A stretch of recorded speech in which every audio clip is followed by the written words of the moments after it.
versículo 40. 1 Samuel, capítulo 17, versículo 40.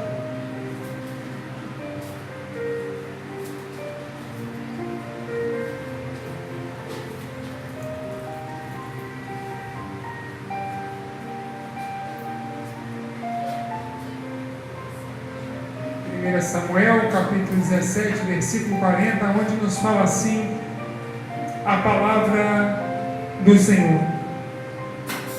Tomou o seu cajado na mão e escolheu para si 5 pedras lisas do ribeiro, diga lisas, e as pôs no alforje de pastor que trazia, a saber, no surrão. E lançando a mão da sua funda, foi-se chegando ao filisteu. Eu vou ler mais uma vez o versículo 40. Tomou o seu cajado na mão e escolheu para si 5 pedras lisas do ribeiro, e as pôs no alforje de pastor que trazia, a saber, do surrão, e lançando mão da sua funda, foi-se chegando ao filisteu. Amém? Feche seus olhos.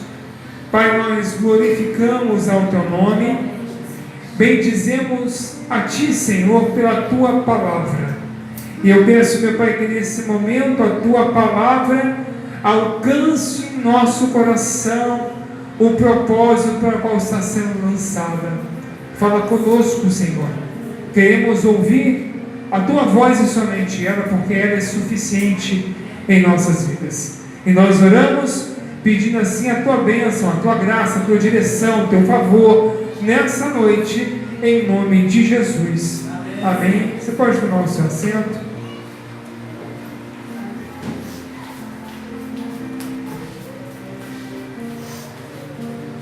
Nós estamos falando do livro de 1 Samuel, aonde nós temos o início falando de uma mulher chamada Ana, e que ela era estéril, e ela dá um filho, e o nome do filho dela é Samuel, e ele é treinado dentro do santuário, dentro da casa de Deus, por um homem chamado Eli, e ele sai de lá totalmente preparado para viver coisas grandes que Deus gostaria de realizar através da vida dele. Quando nós vemos o decorrer do livro, ele começa a mudar de sentido, porque parece que Samuel ele entra em segundo plano, para que agora, nesse momento, comece a falar dos reis de Israel. E o primeiro rei que Israel estabelece, pela vontade do povo, porque o povo pede um rei a Deus, é o rei Saul. Um homem preparado, um homem capacitado, um homem que com certeza tinha todos os pré-requisitos para ser um rei. Alguém que tinha na vida dele a capacidade dada não só por Deus, mas também pela capacidade humana, para que ele pudesse regir o povo de Israel. Só que nesse contexto todo, Saul começa a fazer coisas que não estão condizentes para aquilo que ele foi chamado. E aqui mora um problema seríssimo.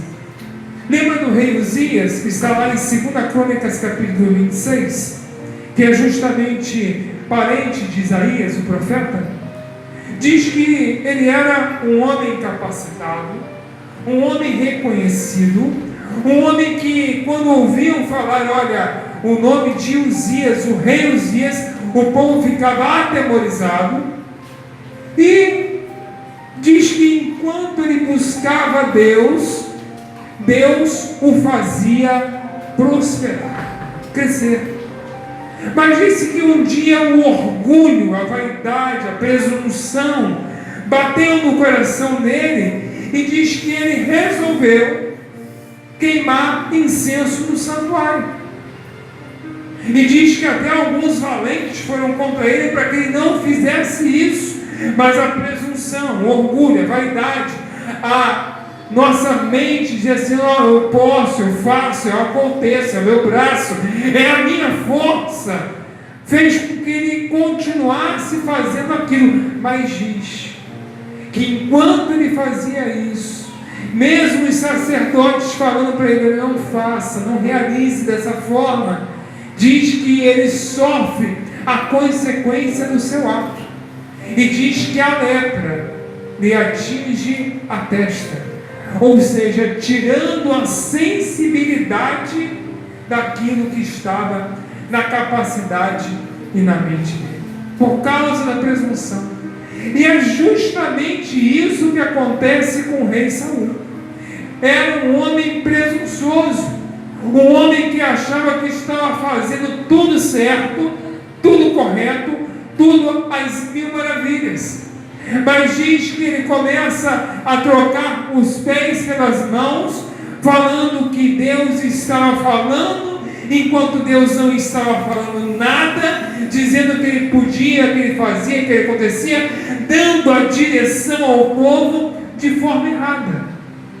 Porque o rei é estabelecido. O rei Saul foi estabelecido, mas ele não é suficiente, não no reino de Deus, porque nós temos um rei que é rei dos reis e senhor dos senhores, e se não for ele na nossa vida, ninguém mais será. Temos que aprender a respeitar as hierarquias e saber que Senhor, e glorificado aqui nessa noite, não é o pastor, mas é o Senhor que merece a sua glória, o seu aleluia e o seu louvor. Muito bem, a história continua e diz que se levanta um homem contra o povo de Israel, um homem que era um valente, que era um guerreiro, que era um homem gigante, de aproximadamente 2,80 metros, que era um vencedor do exército filisteu, que era um exército contrário ao exército de Israel.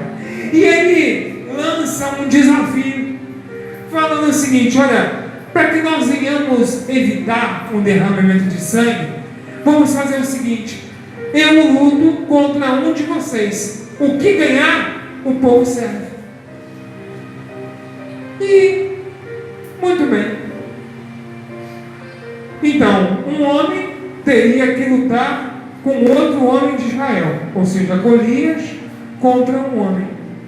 Sendo que se Golias ganhasse, o povo de Israel serve ao povo filisteu. Se o povo filisteu perdesse e o exército de Israel ganhasse, o povo filisteu serviria ao povo de Israel.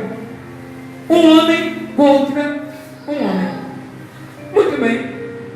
Quando esse desafio é lançado, quando esse desafio é proposto, diz que tem um menino com um queijinho, com a garrafinha, um mantimento, estava indo lá levar para os irmãos dele o lanche, porque os irmãos dele eram guerreiros.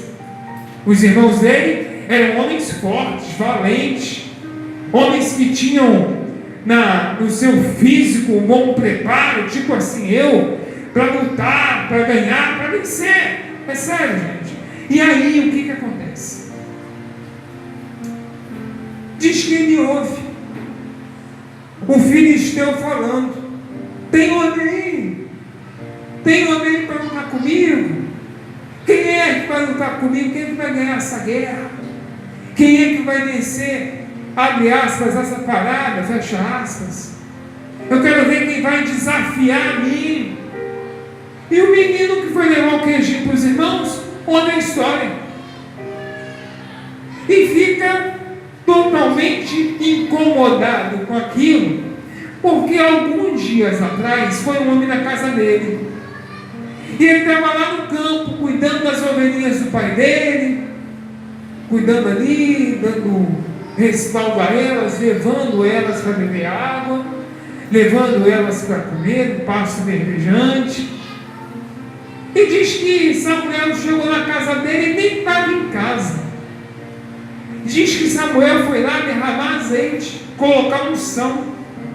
Mas diz que ele tentou derramar unção sobre todos os irmãos dele, mas Deus não permitiu. Mas no momento ele foi chamado.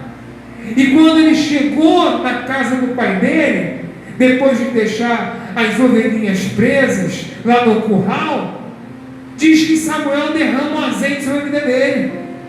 E ali ele está com a unção representada, que é o Espírito Santo na nossa vida. E esse homem se chama Davi. Davi. E ele se lembra da sua trajetória, da sua história. E quando ele vê aquela afronta, aquele desafio, ele fala assim: eu vou lutar com esse homem. Mas a Bíblia diz que ele era um jovem, um menino, de aparência gentil, ou seja, não tinha um porte para lutar com aquele homem. Imagina um menino de 15, 16 anos de idade, lutando com um homem de 2,80 metros para cima. Um gigante. Um homem que devia ter no seu antebraço até o ponto do seu dedo pelo menos 1 metro. Um tapa derruba ele. E ele fala assim: quem vai lutar com ele sou eu. Eu já tenho um acessozinho lá na casa de Saul, no palácio, porque de vez em quando eu vou lá tocar harpa para ele, porque quando eu toco harpa para ele, o espírito que está nele se acalma, e ele fica tranquilinho. Então eu vou lá na casa de Saul, vou falar com ele: Saul, eu quero lutar contra o gigante. E eu imagino na cabeça de Saul, na cabeça do povo, uma preocupação. Porque se você for colocar na balança, Davi não tinha nada para ganhar. E sobre ele estava a responsabilidade de ganhar. Porque se ele perdesse, o povo perdia. Mas se o gigante perdesse, que era quase impossível o gigante perder, o povo perdia. Então, parece que o povo filisteu estava saindo na frente, disparado, preparado para a guerra, preparado para a luta. E diz que esse homem, Golias, o gigante, ele era um homem de luta, um homem de guerra. Não entendia nada de pastorear a ovelha no campo, que era o ofício de Davi. E ele chega para o rei Saul e fala assim: rei Saul, dá licença, vou tocar para o senhor hoje, mas me diz uma coisa: tem como eu lutar com esse gigante? Tem condição de eu enfrentar esse homem? Porque eu ouvi lá fora que vai ter um prêmio para o homem que lutar com esse gigante e vencer. Primeiro, ele vai casar com a filha do rei, Mical, filha do rei Saul, que não devia ser feia, senão ninguém gostaria de lutar com o gigante. Amém? É uma moça bonita, né? Para ser prêmio é porque alguma coisa valia a pena. Segundo, vai ser isento de impostos. A casa dele não paga mais imposto. E terceiro, vai ganhar riqueza, vai ganhar ouro, vai ganhar prata, e vai ter tudo isso disponível, fora o reconhecimento do povo. O povo fala assim: não, esse cara é bom, esse cara matou aquilo que nos afrontava. E diz que durante 40 dias o gigante ia lá no arraial de Israel e falou assim: olha, 2 vezes por dia, cadê o homem para me enfrentar? Cadê o homem que vai lutar contra mim? 40 dias ele indo lá, e o povo vendo aquilo. E o povo já praticamente envergonhado, porque não se apresentava e não se habilitava a ninguém. E o que eu acho mais lindo é que aquele que não tem capacidade nenhuma é justamente quem se habilita a lutar com o gigante. E aí Saul fala assim: vamos ver o seguinte, então, quer ir para a luta? Eu acho que a minha armadura vai te ajudar. E diz que Davi coloca a armadura, se sente totalmente fora de mobilidade, não aceita aquela armadura e fala assim: não deixa, não quero armadura não quero nada disso que o Senhor está me dando. Eu aprendi a lutar com outras armas, eu aprendi a agir de forma diferente, eu aprendi a fazer algo que não é muito bem como o Senhor quer que eu faça, porque o gigante, ele está vindo contra mim. E isso ele diz para o gigante: você vem contra mim com lança, com espada e com escudo. E lembra aquele rei dos reis que foi nisso? Ele diz: mas eu vou contra ti, em nome do Senhor dos exércitos. Não, você não entendeu? Ele falou assim: olha, você vem contra mim com lança, com espadas, com escudo, mas eu vou contra ti em nome do Senhor dos exércitos.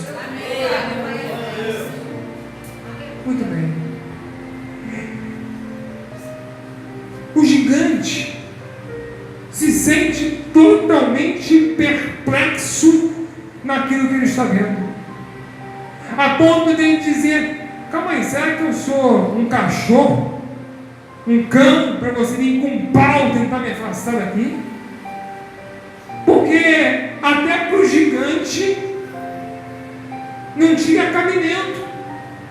Talvez até no coração dele ele sente pena do menino, porque na teoria ele iria apanhar, ele iria sofrer muito, ele iria morrer. E diz que começam o povo filisteu a caçoar de Davi: menino, ruivinho, bacana. E o rei Saul começa a ficar preocupado e pergunta para Davi: Davi, tem certeza que é isso que você quer? Tem certeza? Ele diz: olha, certeza eu tenho, porque tem um passado que eu vivi, tem uma história, porque eu não pulei aqui no palácio do Senhor de paraquedas. Mas quando eu cuidava das ovelhas do meu pai, antes de vir para cá, quando eu estava cuidando das ovelhas, um dia apareceu um leão. E eu peguei o leão pela juba e matei o leão.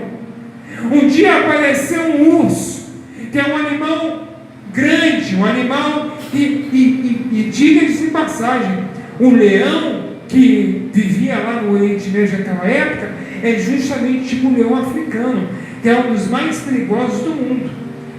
Quando chegava o urso pardo daquela época, o urso tentava comer as minhas ovelhinhas, porque acabavam as frutas nas árvores, e eu pegava o leão, rasgava o leão no meio e vencia o leão. Então eu tenho uma história como pastor. Tá, Davi, mas como é que você vai lutar? No braço a braço? Porque no braço a braço não dá. No mano a mano você não vai conseguir. Ele diz: não tem um negocinho que eu uso de vez em quando lá com as ovelhas, tem um negócio chamado funda. O pessoal inventou esse negócio aí. É tipo um enxerigue, tipo uma tiradeira. Você bota a pedrinha lá, roda e taca. E quando acerta e machuca.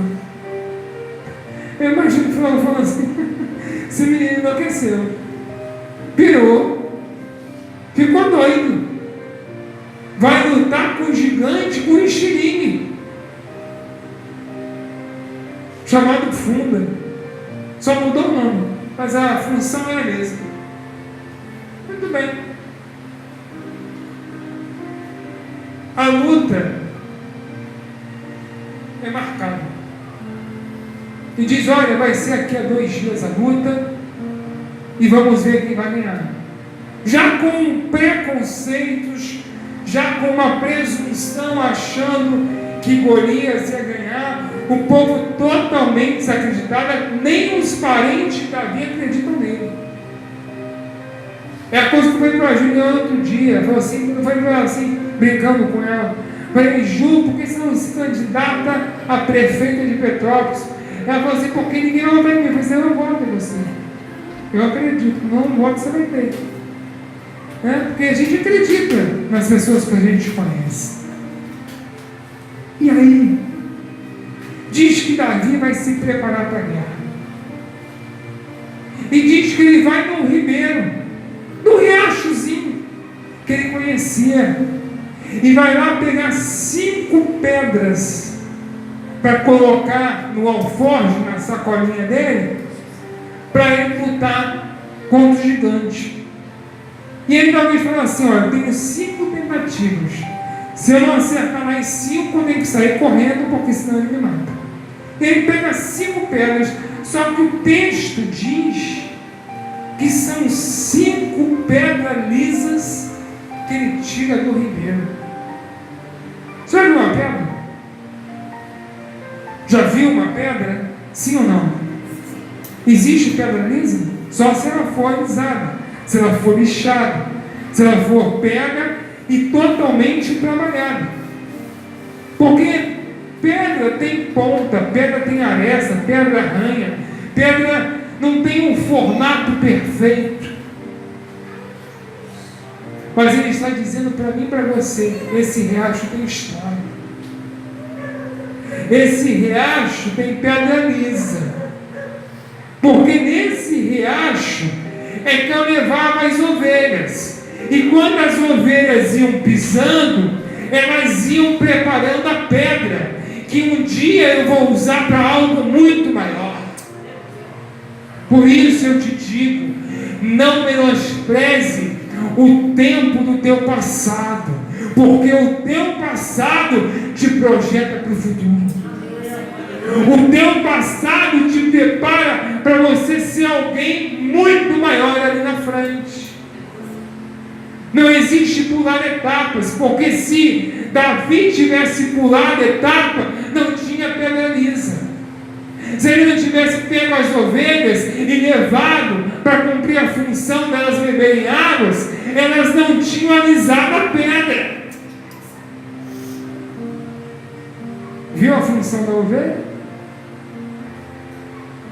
À medida que você vai bebendo água, que você vai se alimentando, pedras estão sendo polidas para que o inferno venha cair, para que o diabo venha até a cabeça dele trucidada, arrebentada, porque Deus está forjando um exército para vencer Satanás e pregar as boas novas.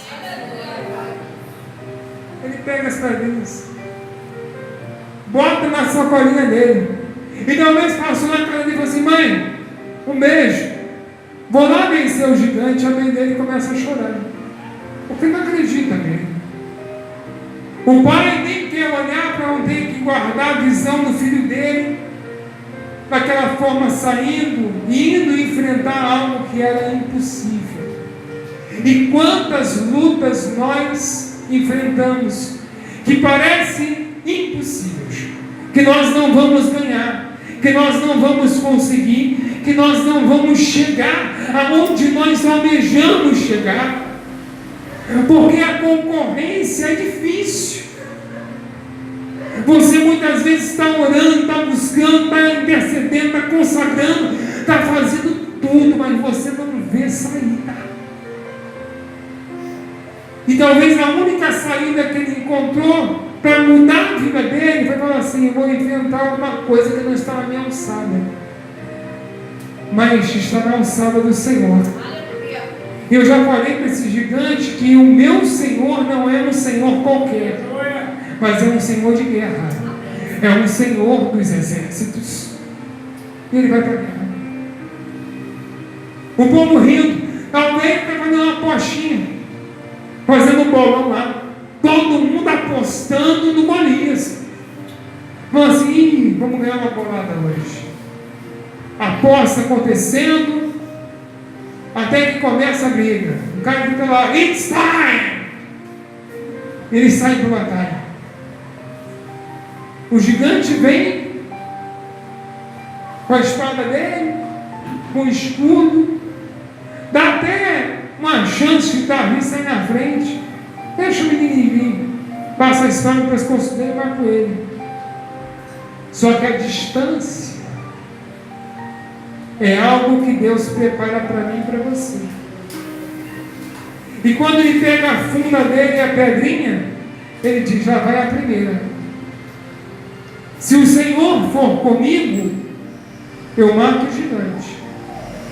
Mas se o Senhor não for comigo, eu estou arrebentado. Ele pega a funda dele, começa a rodar. E o gigante falou assim, não é possível. Esse camarada é muito presunçoso.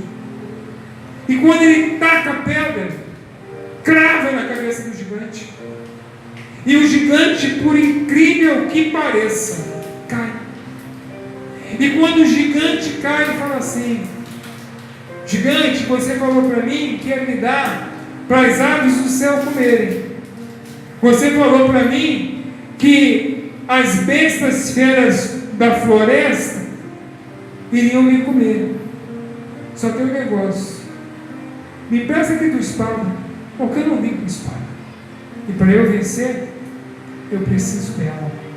E lasca a cabeça do gigante, pega a cabeça dele, até meu torno aqui, ó. E levanta a cabeça do gigante cortada, dizendo, olha, falaram que eu não ia conseguir. Falaram que eu não ia ter capacidade. Não acreditaram no Deus que está comigo. Mas eu estou dizendo que o Deus que está comigo não investiu apenas uma unção. E aqui eu finalizo a mensagem dizendo para você o seguinte. A pastora leu no início do texto um salmo escrito por ele. Salmo número 50. 51. Vamos falar o que eu pensei.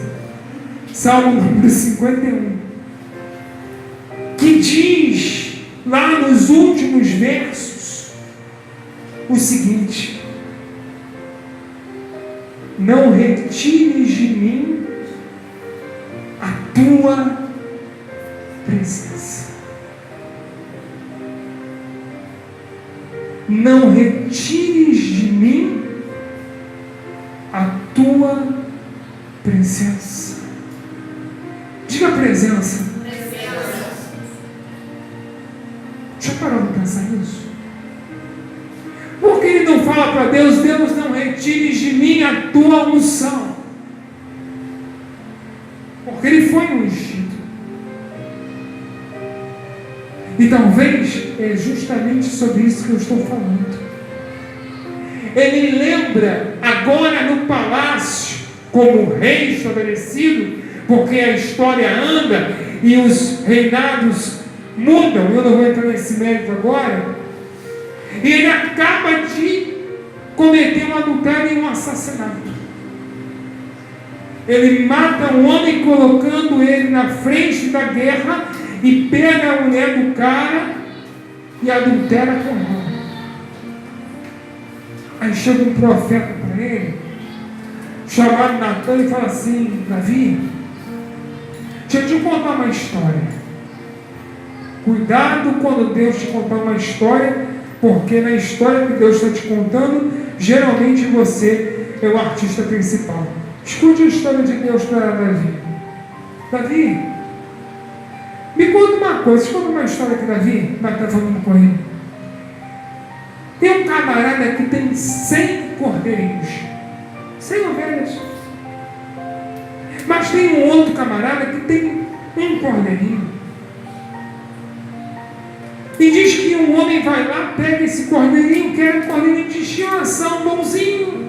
Era o único que ele tinha.